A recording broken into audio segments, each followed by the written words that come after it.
Hello, I am Daisy, your hostess. In this video, we're going through the book titled The Power of Your Subconscious Mind by Dr. Joseph Murphy. In the previous chapter, which was titled Scientists Use the Subconscious Mind, the author was talking about how scientists use the subconscious mind. But I did tell you that I wanted to talk about Tesla.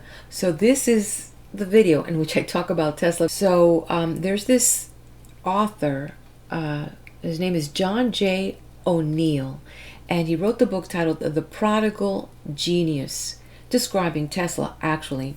And he was saying that something peculiar would happen to Tesla when he would go into like this deep breathing state, and his whole body just became so light and as if he could float. So that was one of the things that kind of piqued my interest, was the breathing. And I'm wondering, without reading the whole book yet, that he was putting himself in some type of trance state possibly, and kind of accessing what they call the Akashic records, and there is no past, present, or future, you just access it. So that's really interesting. But he added that he needed nothing. He didn't need any model, he didn't need any paperwork. It was just like he thought about it, and as if it was tangible, it would just show up and he could see it working. And just even like mathematical equations, they would give him mathematical equations to work out. He would see them in this imaginary blackboard before he went even to the blackboard. As a matter of fact, it was stated that it was probably much easier for him to give the answer than to sit there and take the formula that he could see on his imaginary blackboard and then write it onto the physical blackboard that people could touch out here. So I thought that was really interesting. I'm going to leave the title of that book and also a link here so that you can do more diving and reviewing of Tesla himself, which I thought was fascinating. So here is his brief way how Tesla was using his subconscious mind, and very similar to what we've heard already from this author, and probably from other authors that you've heard about how to visualize. In that book, Tesla shared the process that he used in making it happen, in manifesting and taking it from the ether of his subconscious mind to the physical plane.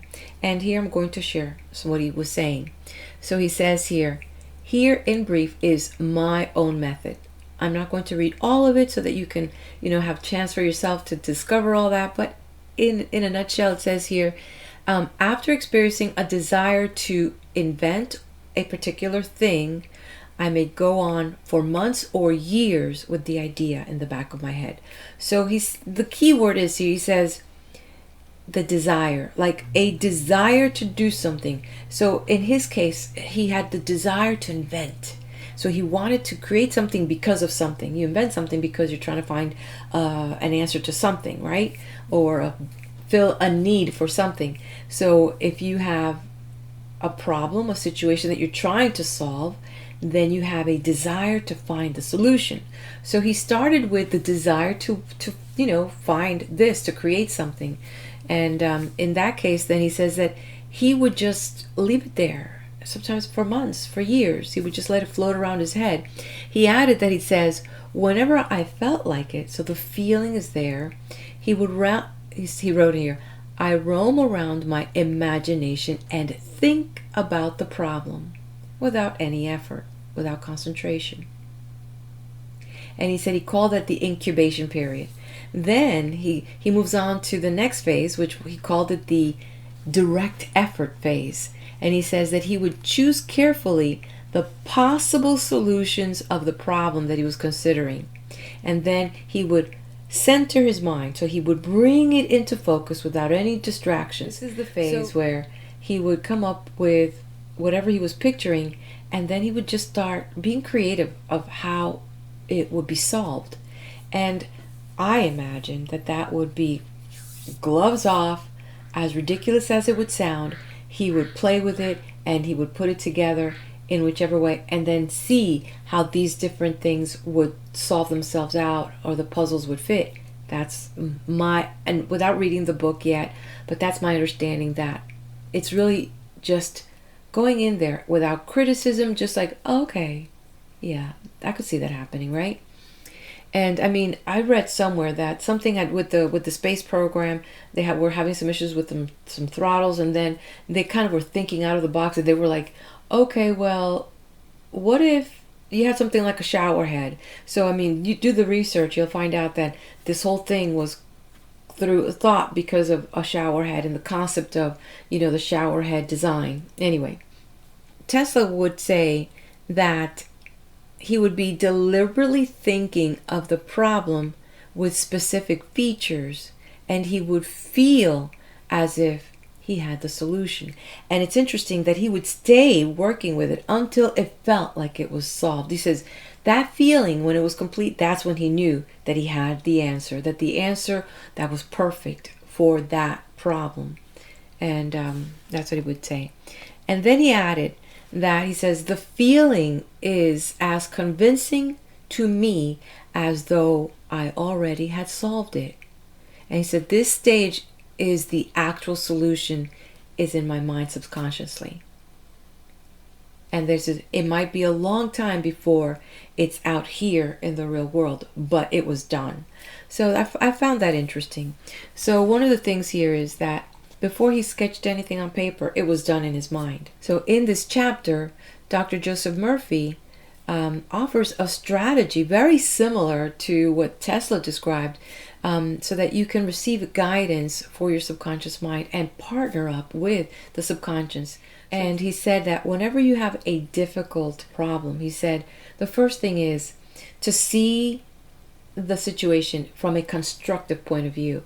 And I know that's easier said than done. So I might suggest, you could use the cancel effect.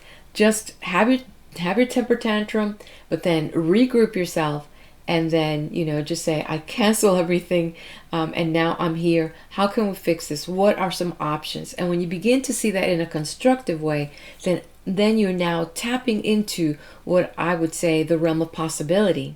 Now, Dr. Murphy says, well, if you're thinking constructively, there's one thing you're not doing. You're not focusing on the fear, and you're not focusing on the worry. You are focusing on the solution. And when you're in a place of solution, you've opened up the channel of creativity, and the answer will be there. Now you just have to allow the subconscious to do the work, and you have to trust what the subconscious will reveal to you. We sometimes begin to doubt our intuition. We begin to doubt the subconscious. We begin to doubt the answers. Very similar to what happens when we were taking a big test in college or high school. And then we doubted ourselves. Then we came to find out later that the first answer that we were going to put down was the answer, but we doubted ourselves. So this is very similar. And I believe that, to have a journal that will allow you to begin to have that fortitude, and when you're having these things, write it down, and then begin to trust of the direction that your subconscious is giving you, which it may seem like it's your own self talking to yourself, but it seems like it's also a rational, more calm side of you that is flowing through, and things might come up as an idea, a hunch. Sometimes it may come through a third party saying something that just jolts everything into place, and you're like, oh yeah, but it's because you've now allowed your mind to become open to possibilities. And by keeping a journal, then this is what you're doing for yourself. And I've done it for myself. I have several journals. By going back, you're going to say, wow, that I did that. And look, it did. It's almost like you're affirming, this works. And I need to do more of this. I need to believe that these answers are here if I put myself and align myself with this higher intelligence. And I like how Dr. Murphy really summed it up by saying that, you do that and you will tap into the secret guidance. And he said that secret guidance or right action is within you, inside of you. And you keep going for the answer till you find it within you. And he says you will know because there's a feeling. And he says an awareness, the aha, that everything is going going your way. And there's that hunch, and follow that hunch that's going to guide you. And that it's like, I know that I know. And I know that I'm right about this. He adds that we've all been using this power. And now instead of, it using us, now we're going to be using it because we're aware of what it feels like. We're aware when it's there, and we can make that connection of what that feels like when we are spot on with that higher guidance. And I think that, he says there, you will find that all your ways are pleasantness and all your paths are peace. Because that's the feeling you get when you have the answer that comes from this higher connection within you. So with that, I am going to go ahead to the next chapter, but do make sure that you visit the description and you'll find, an interesting link I've left there for you. Let's go now and turn the page. The Power of Your Subconscious Mind by Dr. Joseph Murphy. Chapter 13. Your Subconscious and the Wonders of Sleep. You spend about 8 out of every 20 hours or 1/3 of your entire life in sleep. This is an inexorable law of life. This also applies to the animal and vegetable kingdoms. Sleep is divine law, and many answers to our problems come to us when we are sound asleep upon the bed. Many people have advocated the theory that you get tired during the day, that you go to sleep to rest the body, and that a reparative process takes place while you sleep. Nothing rests in sleep. Your heart, lungs, and all your vital organs function while you are asleep. If you eat prior to sleep, the food is digested and assimilated. Also, your skin secretes perspiration, and your nails and hair continue to grow. Your subconscious mind never rests or sleeps. It is always active, controlling all your vital forces. The healing process takes place more rapidly while you are asleep, as there is no interference from your conscious mind. Remarkable answers are given to you while you are asleep. Why we sleep.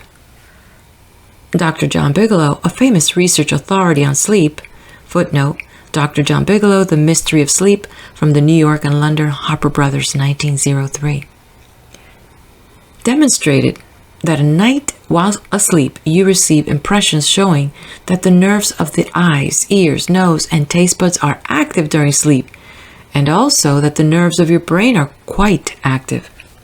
He says that the main reason we sleep is because the nobler part of the soul is united by abstraction to our higher nature and becomes a participant in the wisdom and foreknowledge of the gods.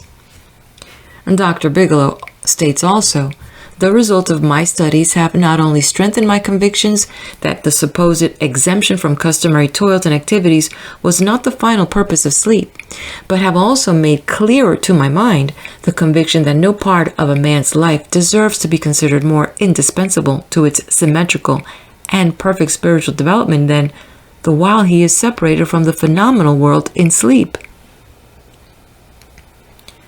Prayer, a form of sleep. Your conscious mind gets involved with vexations, strife, and contentions of the day, and it is very necessary to withdraw periodically from sense evidence and the objective world, and commune silently with the inner wisdom of your subconscious mind. By claiming guidance, strength, and greater intelligence in all phases of your life, you will be enabled to overcome all difficulties and solve your daily problems. This regular withdrawal from sense evidence and the noise and confusion of everyday living is also a form of sleep, i.e., you become asleep to the world of the senses and alive to the wisdom and power of your subconscious mind. Startling effects of sleep deprivation. Lack of sleep can cause you to become irritable, moody, and depressed. Dr. John Stevenson of the National Association for Mental Health says, I believe it can safely be said that all human beings need a minimum of 6 hours sleep to be healthy. Most people need more. Those who think they can get along on less are fooling themselves. Medical research scholars investigating sleep process and deprivation of sleep point out that severe insomnia has preceded psychotic breakdown in some instances. Remember, you are spiritually recharging during sleep, and adequate sleep is essential to produce joy and vitality in life. You need more sleep. Robert O'Brien, in an article, Maybe You Need More Sleep, in an issue of the Reader's Digest, reports the following experiment on sleep. For the last 3 years, experiments have been in progress at Walter Reed Army Institute of Research in Washington, D.C. Subjects, more than 100 military and civilian volunteers, have been kept awake for as long as 4 days. Thousands of tests have measured the effects on their behavior and personality. Results of these tests have given scientists astonishingly new insights into the mysteries of sleep. They now know that the tired brain apparently craves sleep so hungrily that it will sacrifice anything to get it. After only a few hours of sleep loss, fleeting stolen naps called lapses or microsleep occurred at the rate of 3 or 4 an hour. As in real sleep, eyelids drooped, heartbeat slowed. Each lapse lasted just a fraction of a second. Sometimes the lapses were a period of blankness. Sometimes they were filled with images, wisps of dreams. As hours of sleep loss mounted, the lapses took place more often and lasted longer, perhaps 2 or 3 seconds. Even if the subjects had been piloting an airliner in a thunderstorm, they still couldn't have resisted microsleeps for these few priceless seconds. And it can happen to you, as many who have fallen asleep at the wheel of a car can testify. Another startling effect of sleep deprivation was its attack on human memory and perception. Many sleep-deprived subjects were unable to retain information long enough to relate it to the task they were supposed to perform. They were totally befuddled in situations requiring them to hold several factors in mind and act on them, as a pilot must when he skillfully integrates wind direction, airspeed, altitude, and glide path to make a safe landing. Sleep brings counsel. A young lady in Los Angeles who listens to my morning radio talks told me that she had been offered a lucrative position in New York City at twice her present salary. She was wondering whether to accept or not and prayed prior to sleep as follows. The creative intelligence of my subconscious mind knows what is best for me. Its tendency is always lifeward, and it reveals to me the right decision which blesses me and all concerned. I give thanks for the answer which I know will come to me. She repeated this simple prayer over and over again as a lullaby prior to sleep, and in the morning she had a persistent feeling that she should not accept the offer. She rejected the offer, and subsequent events verified her inward sense of knowing, because the company went bankrupt in a few months following their offer of employment to her. The conscious mind may be correct on the facts objectively known, but the intuitive faculty of her subconscious mind saw the failure of the concern in question and prompted her accordingly. Saved from certain disaster. I will illustrate how the wisdom of your subconscious mind can instruct you and protect you relative to your request for right action as you go to sleep. Many years ago, before the Second World War, I was offered a very lucrative assignment in the Orient, and I prayed for guidance and the right decision as follows. Infinite intelligence within me knows all things, and the right decision is revealed to me in divine order. I will recognize the answer when it comes. I repeated this simple prayer over and over again as a lullaby prior to sleep, and in a dream came the vivid realization of things to come 3 years hence. An old friend appeared in the dream and said, "Read these headlines. Do not go." The headlines of the newspaper which appeared in the dream related to war and the attack on Pearl Harbor. Occasionally, the writer dreams literally. The aforementioned dream was undoubtedly a dramatization of the subconscious mind which projected a person whom I trusted and respected. To some, a warning may come in the form of a mother who appears in a dream. She tells the person not to go here or there and the reason for the warning. Your subconscious mind is all-wise. It knows all things. Oftentimes, it will speak to you only in a voice that your conscious mind will immediately accept as true. Sometimes, your subconscious will warn you in a voice which sounds like that of your mother or some loved one, which may cause you to stop on the street. And you find, if you had gone another foot, a falling object from a window might have struck you on the head. My subconscious mind is one with the universal subconscious, and it knew the Japanese were planning a war, and it also knew when the war would start. Dr. Ryan, director of the Department of Psychology at Duke University, has gathered together a vast amount of evidence showing that a great number of people all over the world see events before they happen, and in many instances are, therefore, able to avoid the tragic event which was foreseen vividly in a dream.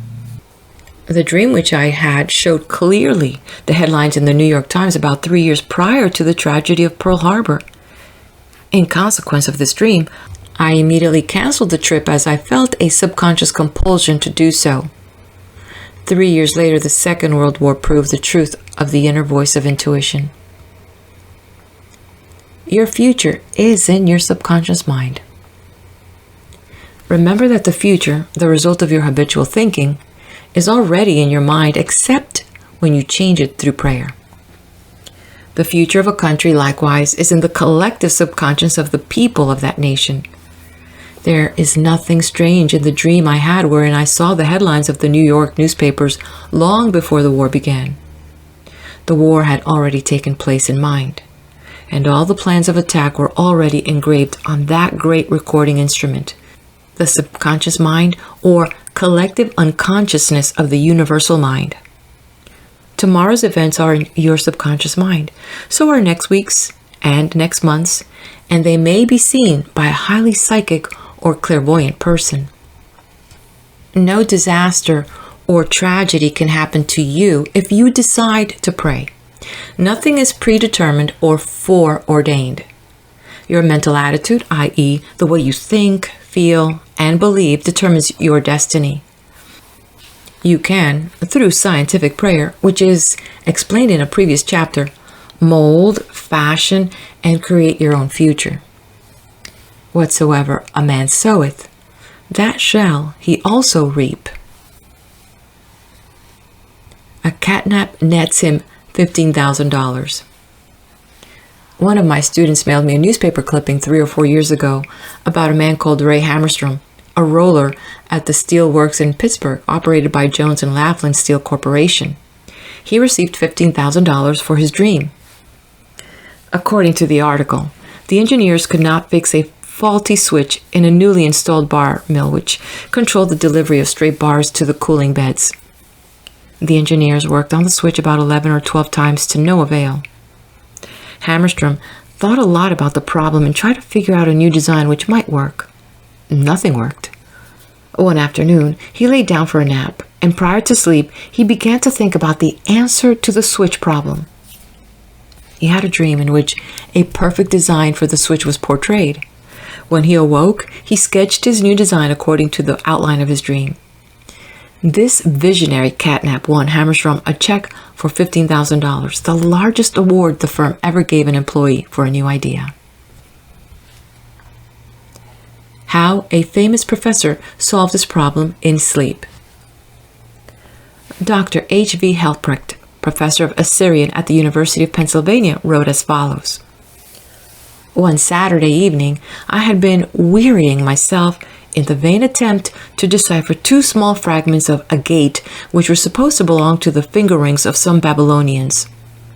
About midnight, weary and exhausted, I went to bed and dreamed the following remarkable dream. A tall, thin priest of Nippur, about 40 years of age, led me to the treasure chamber of the temple, a small, low-ceilinged room without windows, while scraps of agate and lapis lazuli lay scattered on the floor. Here he addressed me as follows. The 2 fragments which you have published separately on pages 22 and 26 belong together, are not finger rings. The first 2 rings served as earrings for the statue of the god. The 2 fragments you have are the portions of them. If you will put them together, you will have confirmation of my words. I awoke at once. I examined the fragments, and to my astonishment found the dream verified. The problem was then at last solved. This demonstrates clearly the creative manifestation of his subconscious mind, which knew the answer to all his problems. How the subconscious worked for a famous writer while he slept. Robert Louis Stevenson, in one of his books, Across the Plains, devotes a whole chapter to dreams. He was a vivid dreamer and had the persistent habit of giving specific instructions to his subconscious mind every night prior to sleep. He could request his subconscious to evolve stories for him while he slept. For example, if Stevenson's funds were at a low ebb, his command to his subconscious would be something like this: "Give me a good thrilling novel which will be remarkable and profitable." His subconscious responded magnificently.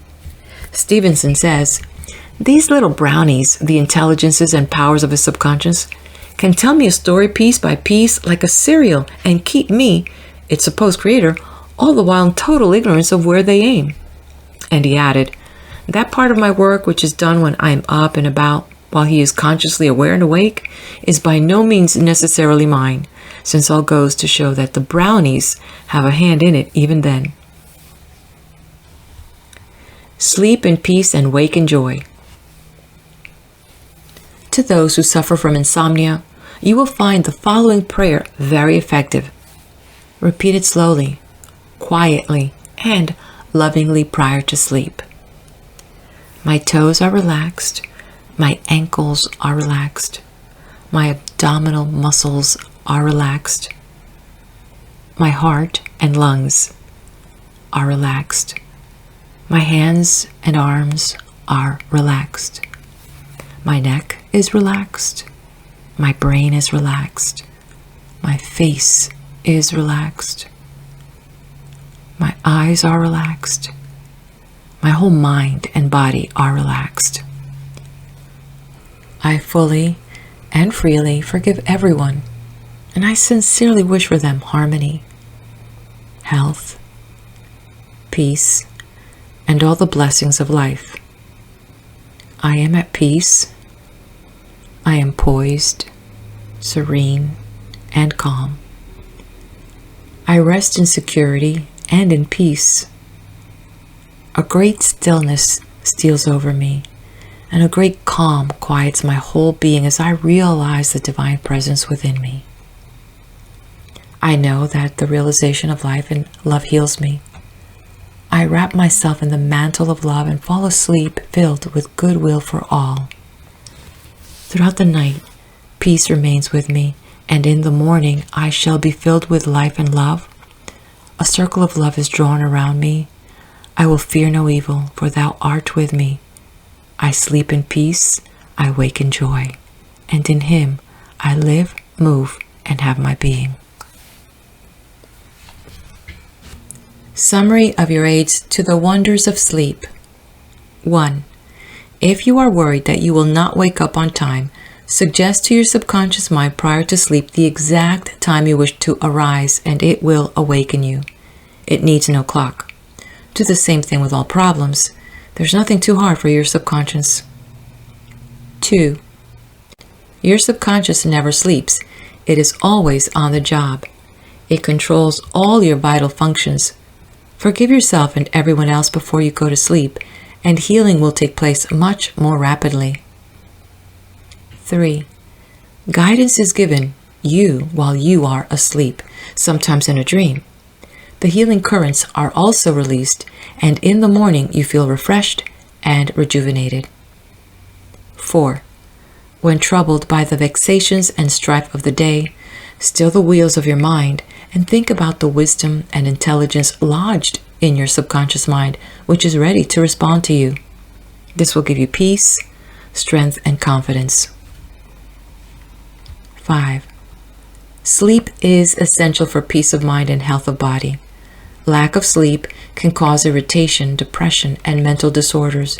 You need 8 hours sleep. 6. Medical research scholars point out that insomnia precedes psychotic breakdowns. 7. You are spiritually recharged during sleep. Adequate sleep is essential for joy and vitality in life. 8. Your tired brain craves sleep so hungrily that it will sacrifice anything to get it. Many who have fallen asleep at the wheel of an automobile can testify to this. 9. Many sleep-deprived people have poor memories and lack proper coordination. They become befuddled, confused, and disoriented. 10. Sleep brings counsel. Prior to sleep, claim that the infinite intelligence of your subconscious mind is guiding and directing you. Then, watch for the lead which comes, perhaps on awakening. 11. Trust your subconscious completely. Know that its tendency is always lifeward. Occasionally, your subconscious answers you in a very vivid dream and a vision in the night. You can be forewarned in a dream in the same way as the author of this book was warned. 12. Your future is in your mind now, based on your habitual thinking and beliefs. Claim infinite intelligence leads and guides you, and that all good is yours, and your future will be wonderful. Believe it and accept it. Expect the best, and invariably the best will come to you. 13. If you are writing a novel, play, or book, or are working on an invention, speak to your subconscious mind at night and claim boldly that its wisdom, intelligence, and power are guiding, directing, and revealing to you the ideal play, novel, book, or revealing the perfect solution, whatever it may be. Wonders will happen as you pray this way. End of chapter. Like, share, and subscribe. Let's head over to the next video as we continue on with the book titled The Power of Your Subconscious Mind by Dr. Joseph Murphy.